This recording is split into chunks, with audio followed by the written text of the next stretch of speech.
Hello everyone, good morning. তোমরা সকলে কেমন আছো? আশা করব খুব ভালো আছো। আমরাও কিন্তু বেশ ভালো আছি। আমি মলি আজকে আবার একটা ভিডিও নিয়ে তোমাদের সামনে হাজির হয়ে গেছি।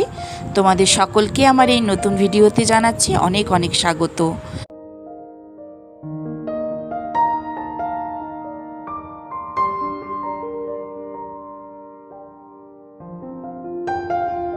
আজকে হচ্ছে বুধবার। এখন ঘড়িতে টাইম হয়েছে কটা জানো? মাত্র 8:15। আজকে আমি খুব সকাল সকালই ঘুম থেকে উঠেছি, কারণ আজকে মেয়ের সকালে পরীক্ষা ছিল। ওর যেহেতু ডেতে স্কুল, কিন্তু যেহেতু এখন গরম পড়ে গেছে প্রচণ্ড পরিমাণে আর ছুটিও চলছে, কিন্তু একটা পরীক্ষা না ওই মাছের কাঁটার মতন গলায় আটকে ছিল। সেই পরীক্ষাটাই আজকে ছিল, সেটা আজকে মর্নিংয়ে নিয়েছে।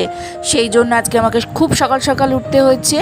উঠে মেয়েকে কিন্তু আগে আমি স্কুলে দিয়ে এসে এরপরে ঘরের সমস্ত কাজকর্ম কিন্তু তাড়াতাড়ি করে কমপ্লিট করবার চেষ্টা করছি।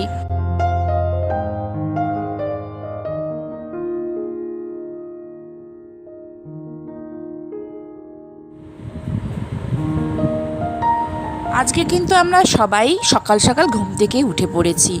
রাত্রিরে না একদম ঘুম হচ্ছে না, এত পরিমাণে গরম পড়েছে না। কি দিন বলো আর রাত বলো, সবই যেন সমান মনে হচ্ছে। বিছানায় তো পিঠই দেওয়া যাচ্ছে না, কিন্তু কি করব বলো, তার মধ্যেও আমাদেরকে শুতে হবে, তার মধ্যেই খেতে হবে, তার মধ্যেই আমাদের সমস্ত কাজকর্ম কমপ্লিট করতে হবে। রোজই সকাল সকাল ঘুম থেকে উঠে ভাবি কাজকর্মগুলো কমপ্লিট করে নেব, কিন্তু 10টা 11টা বাজতে না বাজতে এত পরিমাণে গরম লাগে না, তখন না মনে হয় যে সব কাজকর্ম বন্ধ করে রেখে এসে পাখার তলায় বসে থাকি। কিন্তু সেটা করলে তো হবে না।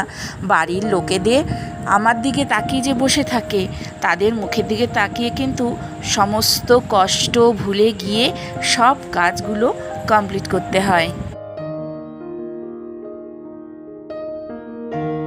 আমাদের বাড়িতে আমার মেয়ের সাথে সাথে কিন্তু সবাই ছোট। সকালবেলা মেয়েকে স্কুলে দিয়ে এসেই কিন্তু গরম গরম চা করে খেয়ে নিয়েছি। আর এত গরমের মধ্যে না গরম চা খেতে ইচ্ছা করে না, তবুও ওই যে সকালবেলা ঘুম থেকে উঠলে একটু চা খেতে হয়, নালে কাজে এনার্জি পাওয়া যায় না। সেজন্য চাটা কিন্তু আমার খাওয়া হয়ে গেছে। আর এখন তোমাদের দাদা গেছে বাজারে, ছেলেও গেছে পড়তে, সেজন্য ঘর তো পুরো ফাঁকা। তাই ভাবলাম ঘরের আগে ডাস্টিংয়ের কাজটা কমপ্লিট করে নিই। আসলে এইটা করতে তো বেশি সময় লাগবে না, কেননা রোজেরটা রোজ যেহেতু আমরা করি, সেরমভাবে তো চড়া ধুলোগুলো পড়ে না। হালকা হাতে পরিষ্কার করে নিলেই কিন্তু এই ডাস্টিংয়ের কাজটা কমপ্লিট হয়ে যায়। আর তার সাথে দুটো ঘরের বিছানাটাও আমি কিন্তু গুছিয়ে নিলাম। ছেলে পড়তে গেছে, আর বিছানার মধ্যে দেখো গেঞ্জিটাকে ফেলে রেখে গেছে। এটাকে আবার সুন্দর করে আমি পাশে ভাঁজ করে রেখে দেব, এসে আবার ও পড়তে পারবে, মানে হাত বাড়লেই যাতে হাতের কাছে পায়, না হলেতে আবার চিৎকার চেঁচামেচি আরম্ভ করবে, মা আমার গেঞ্জিটা কোথায়, এটা কোথায়, ওটা কোথায়। তো যাই হোক, এখন দেখো বিছানাগুলো আমার ঝাড়া কমপ্লিট হয়ে গেছে। এবার ভাবলাম শোকেসের মাথাটাও একটুখানি হালকা হাতে ঝেড়ে নিই। যেহেতু রোজ পরিষ্কার করি, সেই জন্য কিন্তু পরিশ্রমটা কমই হয়।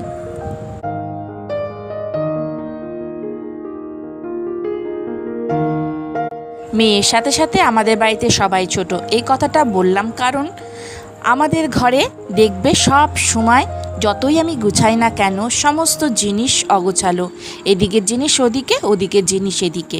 আমি একা গোছানোর লোক, কিন্তু বাড়িতে যদি আর 4টে লোক অগোছালো করে রাখে, তাহলে আমার পক্ষে কতটা সম্ভব হয় সব কিছু গুছিয়ে রাখার। সংসারটাকে ভালোবাসি, সংসারের লোকজনকেও ভালোবাসি, সেজন্য যতই ওরা অগোছালো করে রাখুক না কেন, সেটাকে সুন্দর করে জায়গা মতন রেখে আমি রাখার চেষ্টা করি সব সময়। আর নিজের সংসার নিজেকেই সব সময় চিন্তা ভাবনা করতে হবে যে এই কাজটা এইরকমভাবে করলে কখন আমার কাজটা সুবিধা হবে, কোনটা কখন করলে অসুবিধা হবে, সেটা কিন্তু সম্পূর্ণটাই আমার উপর নির্ভর করে। যাই হোক, ঘরের সমস্ত ডাস্টিংয়ের কাজ কিন্তু এখন আমার কমপ্লিট হয়ে গেছে। এরপরে চলে আসলাম সোজা রান্নাঘরে। এত গরম পড়েছে না, গরমে সত্যি কথা বলতে কিচ্ছু খেতে ইচ্ছা করে না, কিন্তু না খেলেও চলবে না। খেতে তো হবে। সেই জন্য দেখো সকালবেলা সকালের খাবার তৈরি করার জন্য কিন্তু রান্নাঘরে ঢুকে পড়েছি। আর এখন কিন্তু খুব একটা বেশি টাইম হয়নি, বাজে হচ্ছে 9টা। মেয়েও পরীক্ষা দিয়ে কিন্তু বাড়ি চলে এসছে, আর তোমাদের দাদাও কিন্তু বাজার করে রেখে ওর কাজে বেরিয়েছে। আর এইদিকে দেখো আমি দরজাটাকে বন্ধ করে দিলাম, কারণ বিড়ালের উৎপাত করে প্রচণ্ড পরিমাণে, মাছ টেনে নিয়ে যদি চলে যায়। আর এদিকে মেয়ে স্কুল থেকে এসেই কিন্তু ওর টিচারের টাস্কগুলো করতে বসে গেছে, আর প্রচণ্ড পরিমাণে আমাকে ডাকাডাকি করছে। সেই জন্য ওর কাছে গিয়ে খানিকক্ষণ বসলাম, ওকে পড়া কিছুটা দেখিয়ে দিয়ে তারপরে কিন্তু রান্নাঘরে আবারও আমি ঢুকে পড়লাম। আমি আজকে টিফিনের জন্য করেছিলাম ছোলার ডাল আর রুটি।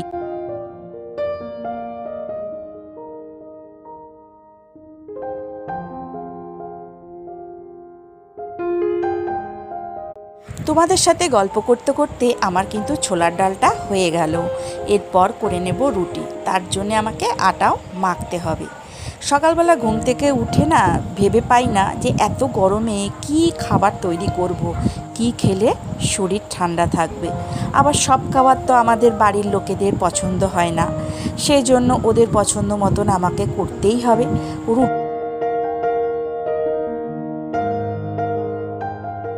এখনও পর্যন্ত তোমরা যতটুকু আমার ভিডিও দেখেছো তোমাদের কেমন লাগলো?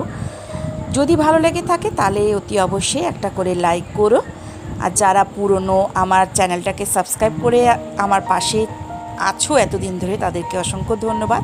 আর যারা নতুন বন্ধু যারা আমার ভিডিওটা এখন দেখছো তাদেরকেও জানাই অসংখ্য ধন্যবাদ। প্লিজ তোমরা আমার চ্যানেলটাকে সাবস্ক্রাইব করে আমার পাশে থেকো, তাহলে এরম নতুন নতুন ভিডিও তোমাদের জন্য আরও আসবে। তো চলো এখন দেখো আমি রুটি বেলে নিচ্ছি, এরপরে রুটি কিন্তু সেঁকে নেবার পালা। আর আমাদের কিন্তু বাড়িতে অন্যান্য টিফিনের তুলনায় রুটিটাই বেশি হয়, কারণ রুটি ছাড়া আমাদের বাড়ির লোকেরা অন্যান্য জিনিস কিন্তু খেতে খুব একটা পছন্দ করে না। আমার কিন্তু বাড়িতে মানে বাড়ির সকলের মধ্যে আমি কিন্তু একটু আধটু অন্যরকম টিফিন খেতেও ভালোবাসি। যেহেতু এখন খুব প্রচণ্ড পরিমাণে গরম পড়েছে, কিছু খেতে ইচ্ছা করছে না, তো সেই মুহূর্তে আমার এই রুটি দেখো আমি প্রায়শই খাই না গরমকালে। আর বেশিরভাগ সময়টাই আমি একটু চিড়া একটু মুড়ি এই সমস্তই খেয়ে সকালবেলাটা কাটাবার চেষ্টা করি, কিন্তু এই জিনিসগুলো আবার আমাদের বাড়ির লোকেদের চলে না। তো যাই হোক, ওদের জন্য দেখো আমি এখন গরম গরম রুটি করে নিয়েছি।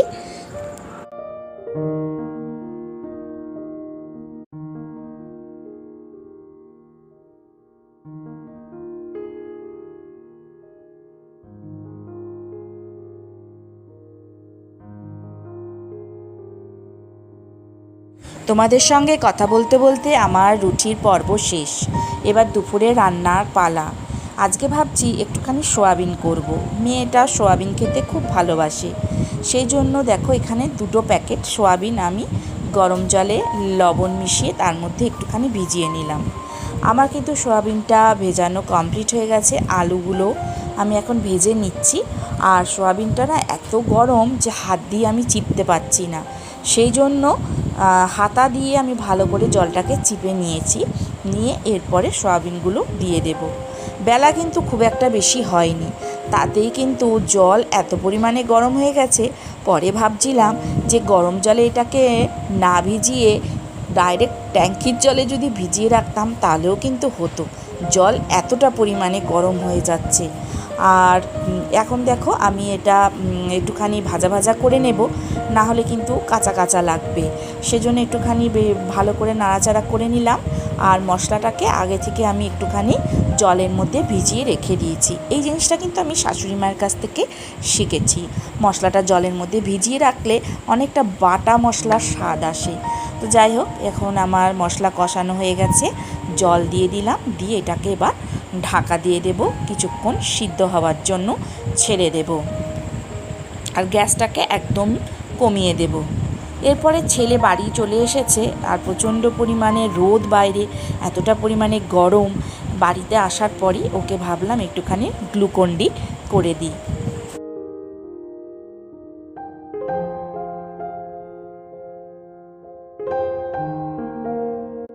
এখন কিন্তু সন্ধ্যাবেলায় মোটামুটি সন্ধ্যা টন্ধা দেওয়া আমার কমপ্লিট হয়ে গেছে, চাটাও কিন্তু খাওয়া কমপ্লিট।